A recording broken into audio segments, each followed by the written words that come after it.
as we all know that the first robotic surgery in India was done in 2005, and the first robotic thymectomy was done in AIIMS in 2008.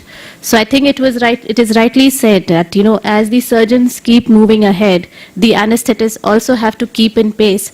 So otherwise, they would be falling far behind them. So in order to keep in pace with them, for proper functioning of a robotic thoracic surgery program, the first thing that we need to keep in place is that we should already have a thoracic program in place. We just cannot start robotic thoracic surgeries before, not having a proper thoracic surgery program. For this, the anesthetist needs to be trained adequately in lung isolation techniques, fiber optic bronchoscopies, and one lung ventilation, as well as, they should be aware of, what are the complications which they can face when such surgeries are going on. As we all know that the robo is been very useful for the patient. There is less blood loss, better cosmesis, less surgical complications, less infection. For the surgeon, there is, better 3D, there is a 3D vision. They have a high resolution camera. They have 7 degrees of movement. For the health system and society also, it is beneficial because there is less patient morbidity, shorter hospital stay, faster recovery. But what is its use to the anesthesiologist? Most of them, when the robotic program gets started, for them it is, oh God, again, the same surgery which took 2 hours is now going to take 4 hours, because you'll have an additional time in docking the robo. The surgeon will take longer because obviously he's also starting a new thing. But I think despite all that, if a new technology comes in place, we need to keep ahead with it. The main importance in these robotic patients is the positioning of this patient. The commonly used position is an incomplete lateral decubitus position, which is a 30-degree side-up position depending on which side you want to dock your robo from. Most of the mediastinal tumors we are able to do with an incomplete lateral decubitus position. And if you need to have a bilateral approach, then the supine position with slight support at the back. In all these patients, the ipsilateral upper limb should be abducted, extended, and externally rotated. And along with that, you need to place an axillary roll so as to prevent any neurovascular compression or any injury on that arm, because brachial plexus injuries have been reported. And if you want, you may use somatosensory evoke potentials to prevent any other injury. It is preferred that if we are doing any invasive monitoring, then to use the pulse oximeter as well as the invasive monitor in that same arm, so that we can, diagnose a problem just as soon as it occurs. In case of robotic lobectomies, it is the lateral decubitus position which is preferred. In these cases, the importance is that we have to turn the table 180 degrees.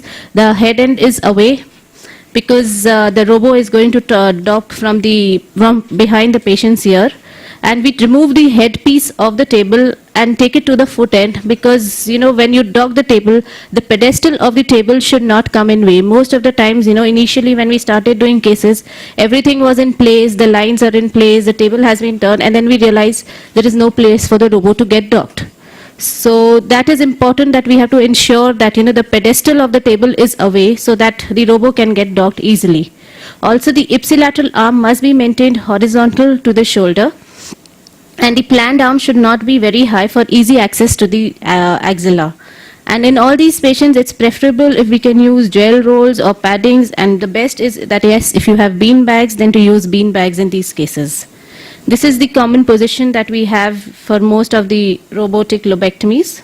Preferably have 2 anesthetists in the room, because one anesthetist is needed at the machine near towards the anesthesia machine. The other will be needed at the head end to get the lung isolated, to put the clamp, to manipulate the tube, and also to know what is going on, because once you have a laparoscopy or robotic thing and you have a monitor in place, there is a lot of distraction. So preferably if 2 anesthetists are there, one seeing what the surgeon is doing, at what level they are, and the other is seeing at the machine end and looking at the patient monitor. Extra long ventilator tubings and lines are required. We always prefer to have the surgeon in the OT prior to induction. A few things which help us are, one is, we know, yes, the right site has been marked. Secondly, quite a few surgeons prefer to do a bronchoscopy before doing a lobectomy or a pneumonectomy. So, we want to put in a single lumen tube, do the bronchoscopy, and then change the tube to the whichever double lumen tube is required. And then during positioning, it's always better to have the surgeon in place, because you don't want them coming afterwards and telling us that, the position is not right, and, you need to change all the things after your positioning and all the lines are in place. Always plan for a thoracotomy and have the set ready in the OR. An emergency for drill for undocking of the robo should be in place, just in case if there is a catastrophe. We have to know that how the robo can be undocked within seconds. The anesthetic considerations are basically, we all know that thoracic anesthesia is challenging. As far as the anesthetists go, this is because sharing of the airway with any surgeon is always difficult for the anesthetist. They need to know about one lung ventilation. Then most of these patients are generally elderly patients who have comorbid diseases, and most of them may need a post-op ICU stay, and post-op ventilation may be required. So it is a teamwork involving the pulmonologist, the anesthesiologist, the surgeon, and the intensivist. In addition to the routine workup which we do for most of our major surgeries, we would like to have a pulmonary function test, an ABG, a basic bedside breath holding test, and advanced tests in very few cases like the diffusing lung carbon monoxide and the differential PFT. A PFT is high risk if the FVC is less than 50%, FEV1 is less than 2 liters. The ratio of FEV1 and FVC is also less than 50% of the predicted. The RV TLC ratio is more than 50%, or the diffusing capacity is less than 50% of the predicted. On ABG, a PCO2 of more than 45 mmHg also suspects that the patient may need post-op ventilation. Monitoring is the most important tool to detect and diagnose any intraoperative event. Things that we need to monitor are respiration, oxygenation, ventilation, and cardiovascular function. Ventilation, what we like to monitor is the capnography. It gives us it provides an information on a lot of things. It tells us if there is any airway obstruction, there is bronchospasm, if there is any hypoventilation or apnea. It confirms our endotracheal intubation, and it also tells us about, when there is a return of spontaneous ventilation. It helps us to even diagnose if there is some embolism which may have occurred. Cardiovascular function, other than our routine central CVP and the invasive BP, we may need pulmonary artery catheter and SVO2 monitoring, but these are only in very high-risk patients who have special intraoperative conditions. So the important takeaway message in this is that failure to check the equipment properly before induction of anesthesia is responsible for 22% of the critical incidents that occur during anesthesia. So we have to ensure that the equipment is working properly and giving us the right information. There is a tiered monitoring system for thoracic surgery. Tier 1 is when you have a healthy patient who does not have any special intraoperative conditions. In these patients, other than the usual monitoring that we do, that is ECG, NIBP, temperature, the additional thing that we need to do is a fiber optic bronchoscopy. This is not required in most of our other patients. This helps us to confirm the position of our double lumen tube. The bronchoscope is inserted. And as you see, this is just as we enter the trachea, we can see the opening of takeoff of both the bronchus. Then as we keep moving ahead into the right bronchus, we can see the takeoff of the right upper bronchus, and then we go further down. Here, as we enter into the left main bronchus, we can see it dividing into the two main bronchi. In tier 2, it is basically, these includes either they are healthy patients who have special intraoperative conditions, or they are sick patients but they do not have any special intraoperative conditions. In these patients, in addition to the fiber optic bronchoscopy, we may need a pulmonary artery catheter, but yes, what we need to do is measure the intraoperative spirometry. In the intraoperative spirometry, what we see is on our anesthesia machine, we can measure the pressure and volume and flow curves. These measurements can all be constructed, and they give us a very important information about how the perioperative respiratory function is and how this patient will behave in the postoperative period. And finally, we have the tier 3. The tier 3 is basically all the sick patients who have special intraoperative conditions. Like yesterday's patient who was basically a patient who was undergoing a major surgery. He was a robotic pneumonectomy. He was a post-CABG patient. But because his LV function was well preserved, so that is why we just went ahead with the surgery with a CVP line and an arterial line. But yes, if the same patient would have presented to us for a pneumonectomy, he was post-CABG, and maybe, the LV function was poor, his ejection fraction was less, he would have a valve lesion, then in addition to our CVP, we would have definitely asked for measuring the PA pressures and doing the cardiac output also. We could, do radial artery catheterization and do the pulsion cardiac output, or we can do with the SWAN, depending on the need of the patient. So monitors are useful adjuncts, but they alone cannot replace careful observation by the anesthesiologist. Another important thing in thoracic surgery is one lung ventilation. What does one lung ventilation mean? It just means that we are separating the two lungs, and each lung can function independently by preparation of the airway. This provides protection of the healthy lung from the infected and bleeding one, and it also there is diversion of ventilation away from the damaged airway, and there is improved exposure in the surgical field.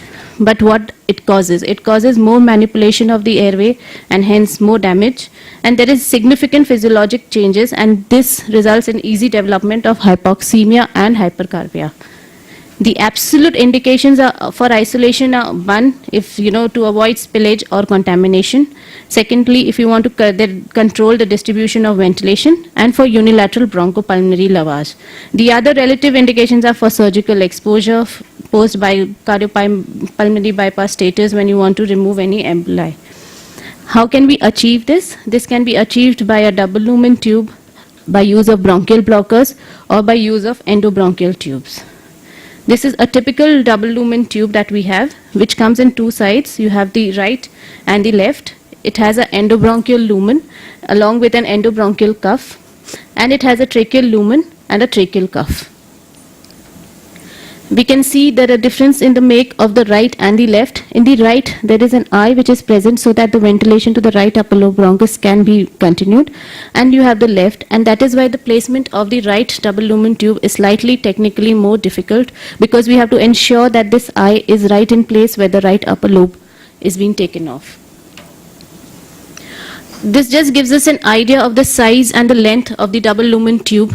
Ideally, for every 170 centimeters height, the tube is fixed at 29 centimeters, and then for every 10 centimeters change in height, there is 1 centimeter change in depth. According to the patient characteristics like the tracheal width and the height, we can also select the tube size. Like if the tracheal width is 18 millimeters, we will need a 41 French tube. For 16, a 39 French. For 15 millimeters, it would be a 37 French. And for 14 millimeters, it would be a 35 French. The another way for knowing is that if we cannot calculate the tracheal width, then by seeing the patient's height, that is, if he is somewhere between 4.5 to 5.5 feet, he would generally need a 35 or a 37 French tube. If he's between 5.5 to 5 feet 10 inches, a 37, 39, and if he's really tall, then maybe 39 to 41. As far as children are concerned, generally, around 13 to 14 need 35.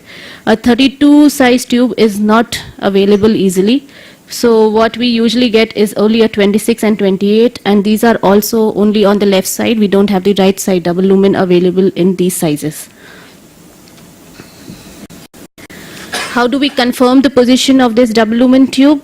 First is clinically, that is, we auscultate the chest and we see that there is a bilateral entry, and then we expect that the unilateral pattern with unilateral clamping is being followed. The chest rises and falls in accordance with these breath sounds. The ventilated lung is reasonably compliant. There are no leaks, and respiratory gas moisture appears and disappears with each tidal ventilation. And we should be able to see that through the tracheal lumen, we can see that yes, both the trachea are dividing well, and once when we enter into that, then we can see the division of the left bronchus. In all these cases, we can even diagnose, if there is any carinal deviation, or there is herniation of the cuff, or the bronchial cuff is, obstructing the other bronchi. The size of the fiber optic bronchoscope that we need is a 5.6 fiber optic bronchoscope will not pass through any of the double lumen tubes. The ideal size which we would like to have would be a 4.2, because a 4.2 size fiber optic bronchoscope will pass through all the double lumen tubes that you have.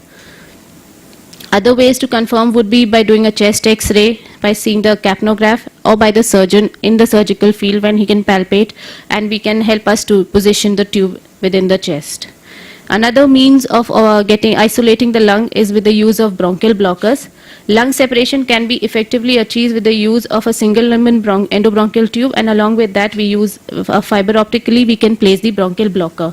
This is required like in children where the double lumen tubes are not available, and because the smallest which we will get is 26 French, but the these have an advantage that we can do suction as well as give oxygen through this lumen.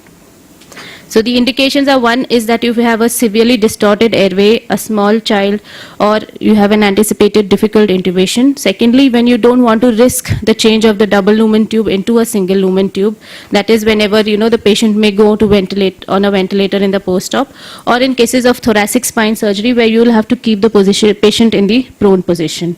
And in some cases when you want both the lungs to be blocked. So the various bronchial blockers which are available in India, we usually have what is available is the Univent bronchial blocker system and the ARNT endobronchial blocker, and another one which is the Cook's endobronchial system which is available with us. And this is the Univent bronchial blocker system. This is basically a single lumen tube, and along with that it has a small channel. And this is the channel where we can inflate the bronchial cuff, and there is a small suction port also there. We can give oxygen through this, and a little bit of suction can also be done. This is easier to insert and can be positioned, and the position can, if there is a change in position, we can also manipulate it when in the lateral position. There is no need to change the tube when we want to go in from a double lumen to a single, or in the post-op the patient needs to be required, and selective blockade of some lobes of the lung is also possible. This is basically an endobronchial blocker system. This is known as the ARNT system. In this, there is a wire loop which is present at the tip, and this wire loop helps us. You can insert through the same lumen, we can insert the fiber optic bronchoscope as well as the blocker. And it has a wire, as you can see, a wire loop is present at the tip, and with the help of the bronchoscope, it can be guided in place. But the disadvantages of all these blockers are we may not be able to suction or ventilate the lung distal to the blocker. There is a lot of placement time which is required, and if it backs out into the trachea, the seal will be lost. So to summarize, the double lumen tube is the best method for lung separation in most adult patients. The precise location can be determined by fiber optic bronchoscopy. In some situations where insertion is difficult, then maybe a single Univent tube or a combination of a bronchial blocker may be used. Therefore, regardless of what method of lung separation is chosen, we should always have a fiber optic bronchoscope of a small diameter available to check and confirm the position of the tube or the blocker. Another important issue in these patients is the capnothorax which we have to create. The CO2 insufflation pressure in thoracic cases is kept between 8 to 10, maybe 6 to 8 also in a few cases. Insufflation of this CO2 increases the airway pressure. The venous return may also decrease, and compliance of the heart may go down, and this can result in hypotension and hemodynamic instability. Transient bradycardia and arrhythmias have been reported. This may be because of the direct compression of some major vessel or the heart, or stretching or traction of the overlying tissue. We experienced an incident, I think, which we discussed yesterday also, was of sudden hypotension with increase in the intrathoracic pressure and bradycardia with a transient asystole, which responded to when we saw. I think my colleague will discuss in detail this case report which we had, and this patient, when we saw, had a contralateral tension pneumothorax, and it was either due to the malfunction of the insufflator or the setting of the insufflator was not in place. The post-operative concerns are basically to provide good pain relief, and this can be, if the surgeon would like to put it, he can put in an extrapleural catheter, or we can put in a paravertebral block and place a catheter in place. If it, for some reason, we have to proceed to a thoracotomy, then and thoracic epidural is the best for most of these patients. And we have to discuss the need for post-op ventilation in all the high-risk patients. Chest tube drainage and suction has to be checked in the post-operative area, and monitoring, which was there in the intra-op period, should be continued in the post-op. It should not be thought that the surgery is over and everything is going to be fine after that. Regional or general anesthesia, you can, if you already have a plan in place, we can combine thoracic epidural along with general anesthesia. The level of thoracic epidural is determined by at what level the surgery has to be done. Make sure a band of anesthesia exists after the test dose. This will reduce our narcotic requirement, and also we will need lower gas concentrations, and enables quicker emergence and recovery with benefits of having good analgesia in the post-op. Thank you.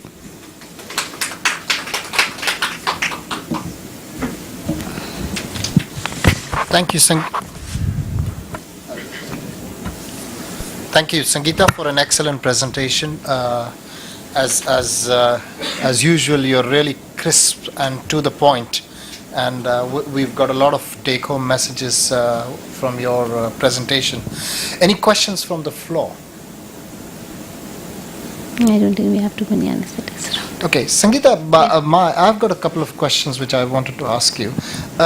We are thinking of starting the pediatric robotic thoracic program and pediatric surgical robotic program.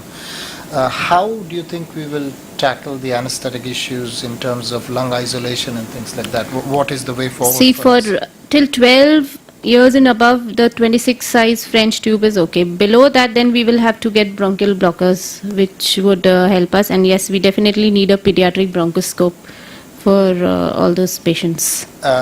What about the smaller babies? You know, the smaller babies generally, you know, I mean, what has been done is, yes, you just push the tube deeper inside, you know, if it's a small procedure, and try and, you know, just push. We did a couple of cases. Yes, where you where we just pushed in the tube into the one side and got the isolation. And surprisingly, the children did tolerate it. Yeah, they usually, with one lung, they can generally. What is your experience with pain control vis-a-vis, you know, extrapleural versus paravertebral versus thoracic epidural? You know, you see them post-operative. See, I mean, if we are doing a thoracotomy, then nothing is better than a thoracic epidural. That works the best. But yes, if we are doing a small procedure like VATS or a robotic thoracoscopic surgery, then yes, we can either use a paravertebral block or extrapleural, depending if the surgeon is, you know, comfortable putting in the extrapleural catheter for us, because it's under vision and you know exactly where it is, it's fine. But if the surgeon is not very comfortable, then I think giving a paravertebral block and placing a catheter over there is definitely better. What is your practice, sir? Oh, there is a question. Sorry, gents. Yeah, I wanted to ask two questions. One is, when do you use, or when would you use a bronchial blocking system instead of the double lumen tube? What is the practical experience, and what is the percentage you use the one or the other method? The second, in connection with that, there are new products being shown to us with a small camera at the top of this tube, and a specialized preformed bronchial blocking system that you are able to control the blocking balloon, the bronchus blocker during the intubation, and you are all the time you are able to see the position of the tube. They want to push this system instead of double lumen tube. It's by the way, it's cheaper. The second question is, what would you do in a 4 years old child on the table? How would you intubate this child? As far as the first part is India, the common practice is to use a double lumen tube because most of the bronchial blocker systems are not very easily available. Even if we have to arrange a bronchial blocker, getting the right size and approaching the right company. For 2 or 3 cases when we knew in advance, when we had to arrange a bronchial blocker system, it took us at least 3 weeks because the head office was in Chennai and then to procure it is not very easy. So for us, because the thoracic program in India is not very highly developed, so the companies they don't keep all the sizes. It's not very easily available. Even to get the right size, like a pediatric double lumen also, we have to tell them way in advance that we have. That's what I tell Dr. Khan. You have to do a child. You let me know in advance because it's not easily available off the shelf. That you have a case tomorrow and a small size double lumen tube would be there. So we have to really arrange them much beforehand and keep them with us. So that is why we prefer using a double lumen tube in most of our cases. The cases where we have used a bronchial blocker was once in a child who had Caratagna syndrome, where we didn't get a small size tube. And in an adult, we have used it 3-4 times. One was when the patient needed 2 concomitant surgeries, like he needed a thoracic surgery as well as another surgery in the abdomen. So for that, we started the case with a single lumen tube, and then once the thoracic surgery was started, then we just had to place the blocker and we could go ahead with the surgery. There was no need to re-intubate and use a double lumen tube. And 2-3 times when the patients have been really anticipated difficult intubations.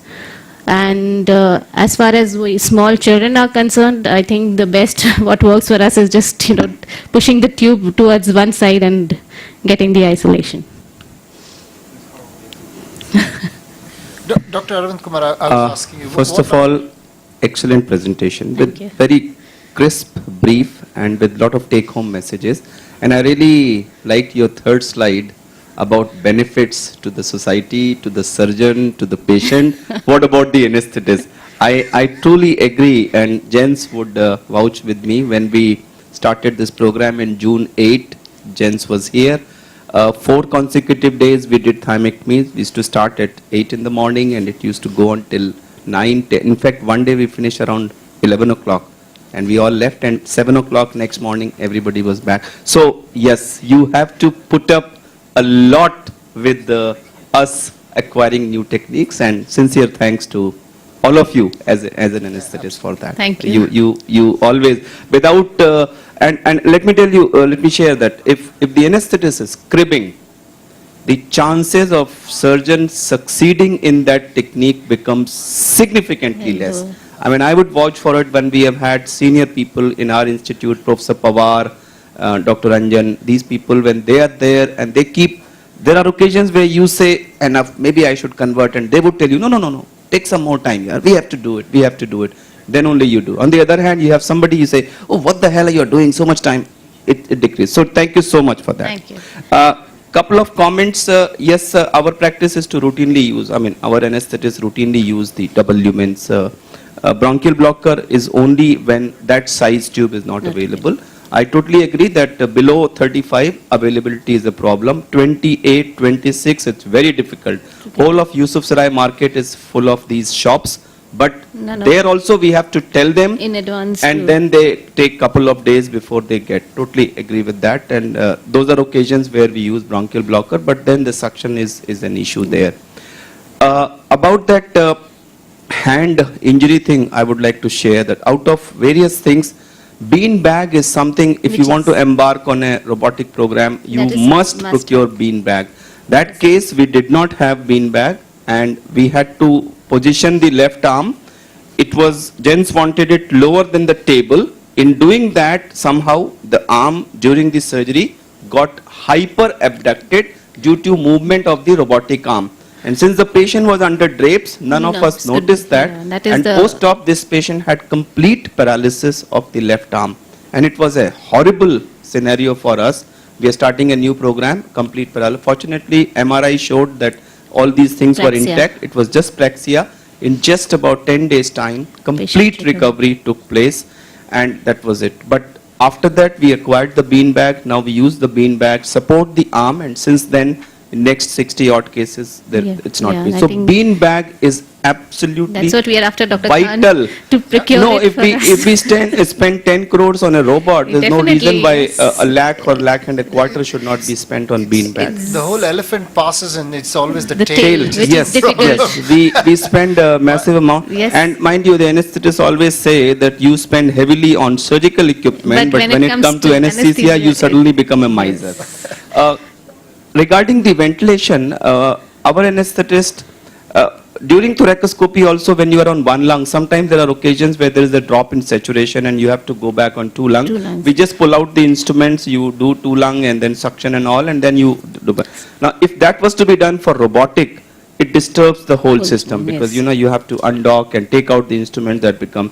So what the anesthetists prefer is to give lot of bronchodilators for the other Yeah. side. When normally we are doing thymectomy from the left side, after intubation, after going on one lung, they would use, at least one of our anesthetists is very fond of using ketamine as a, he says it's the Bronchodilator. most potent bronchodilator known. Yes. He uses a lot of Derifalin also IV, although it does cause some tachycardia, but somehow he's fond of using it. And we give a lot of puffs in the endobronchial tube, which we keep giving regularly. So he wants to have the working lung maximally Dilated. bronchodilator, so that you don't have to go on both lung ventilation at all, because it would unnecessarily stop the surgery part.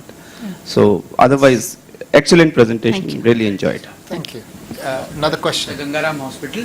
I was just, what is your success rate about this one lung ventilation? How many times when you say that you are in one lung and when we are operating, you are sure I that think that, Can I answer yes, that the one? surgeon can answer. 100%. 100%? Yes. Because in your presentation yourself, you said it was sometime 70% to 36%. No. What happens is, you feel that it's not right, and then you re-manipulate the tube and things. At the like that. first, We have never had to a confirm, conversion. that is what, when you do it only clinically, you will always need the fiber optic bronchoscope because that there is a 1 or 2 millimeter change in position, and that only the bronchoscope can tell you. Clinically you may get the isolation, but without the bronchoscope, the actual. So for that, that 36% and all is when you have the bronchoscope, you will get it accurately in place. See, let me just add to this just a little bit. The real, I think in all of this is that the surgeon must be patient. Honestly, if you stand on your anesthetist's head, he must be present. he First, is- yes. The thing is, you call we are him, always in theatre, but check the we- thing, get your thing done, then send him out for a cup of coffee, put your tube in place, do what you have to do, and then call him again. Honestly, I never, ever hassle her for the time that she takes. I just, say, carry on, because the extra half an hour she will take before will make my life easy for the next 3 hours or 2 hours, whatever. So it is really important that the surgeon must be patient. Intraoperatively, if you're having problems, please just relax and, say, take your time. Do whatever maneuvers you have to do it.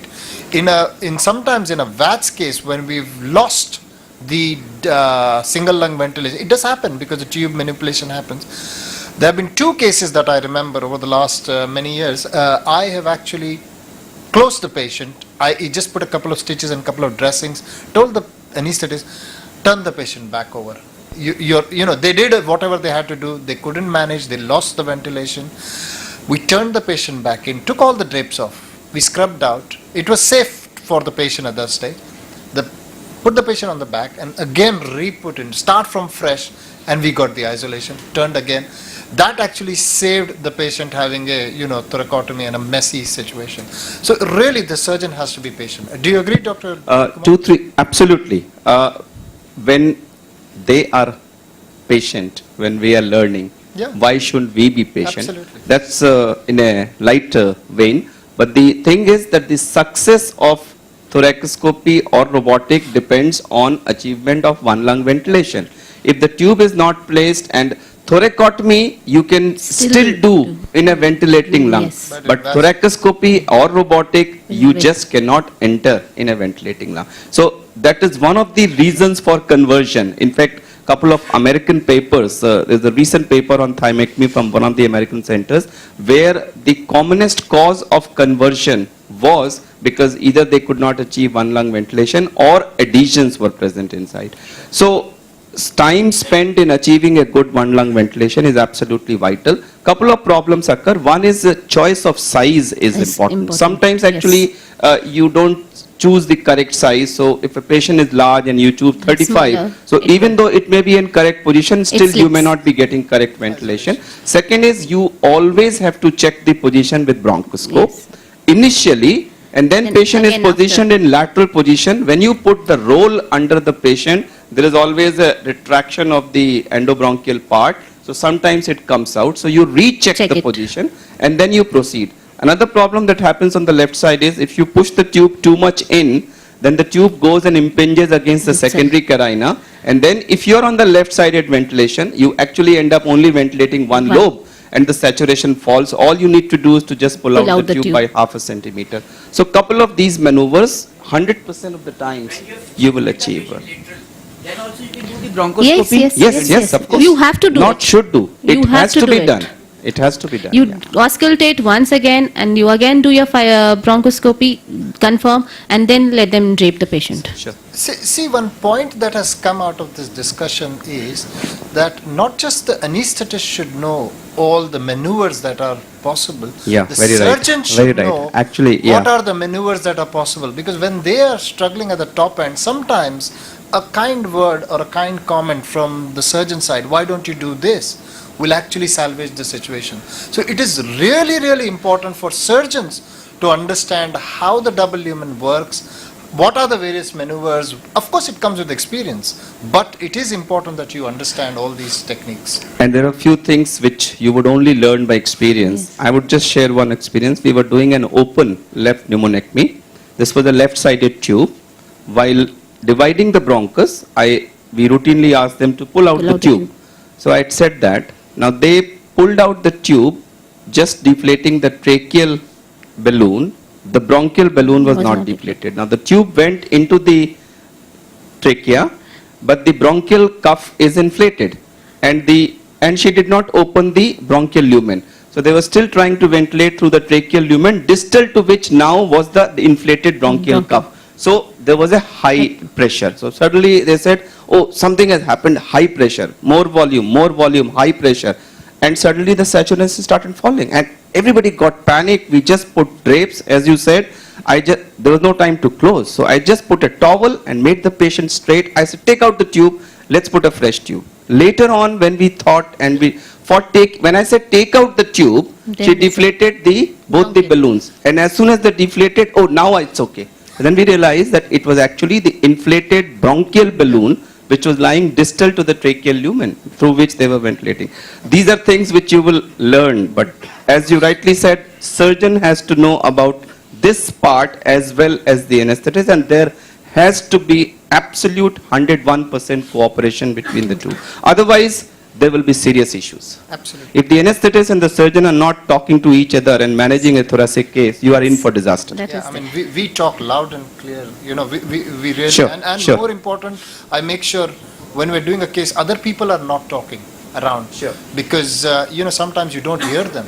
When people are talking, you miss. This some command. cooperation You is will- not that important in abdominal surgery Yeah, but as it just is in in thoracic thoracic. surgery. In fact, Yeah. you will see it when he presents the case, how we missed one of our commands and we landed in trouble. Okay, so it's very, very important. Just one last point, Sangeeta, for people in the room who are looking to start a robotic thoracic program. How can we train the anesthetist to become good at thoracic anesthesia or to become good at robotic thoracic anesthesia? What are the strategies that they should follow or they should tell their anesthetist to do? I think the main thing would be that yes, they have to be well versed in placing the double lumen tubes, because I think the basics in thoracic is to get a good lung Where isolation. can they go to get these training? Is there any courses available? I out don't there? think in Are there thoracic available? anesthesia there is any So what course. is the future? What do we do? Do we set up Maybe courses yes, or if you what have do a we do? society Yeah, and they you probably start just have to either get trained in a Setup which setup which does does- thoracic surgery, or later on request and visit some As a such center which does thoracic observership or anesthesia. Do you something. think every anesthetist should do a bronchoscopy course? Yes, I think so. It's absolutely mandatory, I think, that if you're going to be a thoracic anesthetist, you must know how to The- do a bronchoscopy. yes. You must know how to identify the various segments. So that is another point that's quite important. One more small point about, putting double lumen tube is the technical part. More important, they also have to be well versed with the respiratory Physiology. You know, one lung ventilation is a big stress Different, on the yes. body, and it just leads to a totally different The- biochemical profile in the body. So what happens to pulmonary physiology during one lung? What all changes happen? Like when we were doing thoracoscopic thymectomies, we were doing by bilateral approach. So we would collapse one lung first, do that side, and then Then- ventilate that lung, collapse the other lung, and go to the other side. So the first response was, when you are finished on this side, you open this lung, and you immediately clamp the other lung. And we realized 100% of the times, after 3 minutes, there was a drop in Drop in saturation. We could Yes. not maintain, so we had to open and then again clamp, again drop. 15-20 minutes, half an hour passed by, and then we could continue. So we looked at the literature and we found that there is this vascular contraction, pulmonary vascular contraction, which occurs as a response to hypoxia. Yeah. So now it's a routine. When we go on the other side, Bilaterally. 15 minutes we keep the patient Both the on lungs. bilateral, both lungs working, and then we clamp, and then this problem never occurs. So learning physiology is Extremely very important. Yeah. Thank you. Thank you very much for a wonderful presentation, and thank you, Dr. Kumar, Professor Kumar, for the real input into the nuances of thoracic anesthesia.